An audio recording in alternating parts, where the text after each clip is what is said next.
बिहार में चुनावी घंटी अभी बजी भी नहीं, लेकिन सियासी पारा आसमान पर है। 8 करोड़ वोटरों की लिस्ट अचानक 30 दिन में दोबारा तैयार करने का फरमान दिया गया है और तेजस्वी यादव ने इसे सीधा सीधा लोकतंत्र पर हमला बताया है। 9 जुलाई को महागठबंधन चक्का जाम का ऐलान कर दिया है। सत्ता पक्ष फर्जी वोटर हटाओ का नारा उछाल रहा है तो विपक्ष वोटर कटाओ साजिश का राग अलाप रहा है। सवाल एक ही है, क्या ये रिवीजन पारदर्शिता की कवायद है या करोड़ों बिहारी वोटरों को लाइन से बाहर धकेलने का प्लान है? जैसे जैसे तारीख नजदीक आती है, पटना की सड़कों से लेकर दिल्ली के गलियारों तक हर तरफ बस यही चर्चा है कि इस चुनाव से पहले चल रहा वोटर रोल सुपर एडिट किसका खेल बदलेगा, सरकार का या जनता का? बताते हैं आपको पूरी खबर, लेकिन उससे पहले आन भारत बिहार झारखंड को सब्सक्राइब कर दीजिए। नमस्कार, स्वागत है आप सबका आन भारत बिहार झारखंड पर। मैं हूं आपके साथ तनीषा भारद्वाज। बिहार में विधानसभा चुनाव से पहले वोटर लिस्ट रिवीजन को लेकर सियासी घमासान तेज होता जा रहा है। चुनाव आयोग द्वारा अचानक स्पेशल इंटेंसिव रिवीजन SIR की घोषणा के बाद पूरा विपक्ष खासतौर पर तेजस्वी यादव की अगुवाई में महागठबंधन इस प्रक्रिया पर सवाल उठा रहा है। तेजस्वी यादव ने इस रिवीजन को लोकतंत्र पर हमला बताते हुए 9 जुलाई को पूरे बिहार में चक्का जाम करने का ऐलान कर दिया है। तेजस्वी का आरोप है कि यह पूरी कवायद एक सोची समझी साजिश है ताकि महागठबंधन के वोट बैंक को प्रभावित किया जा सके।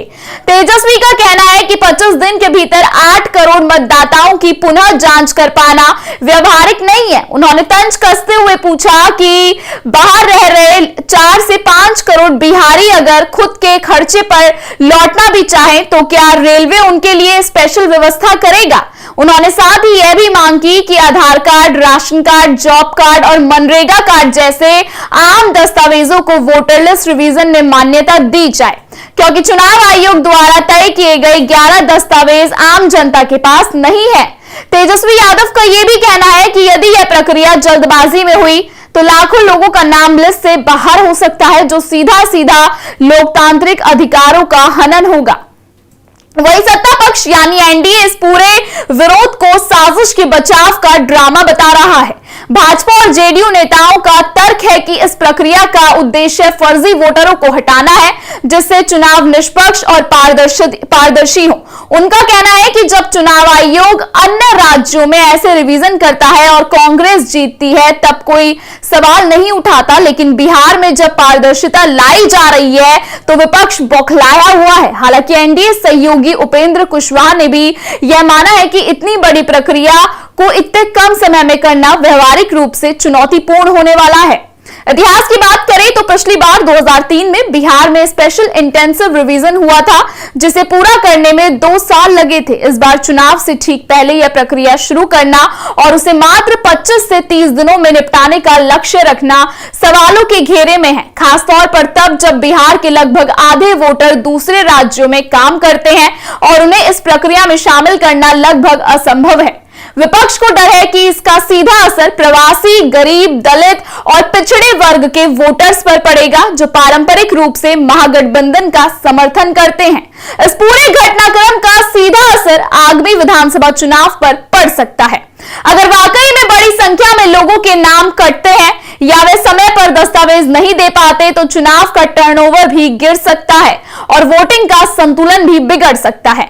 वहीं यदि चुनाव आयोग पारदर्शी और सहज प्रक्रिया के साथ यह रिवीजन करता है तो इससे चुनाव में विश्वसनीयता बढ़ेगी और शायद महागठबंधन की बेचैनी की सबसे बड़ी वजह है मुस्लिम वोटर्स का खिसकता जनाधार।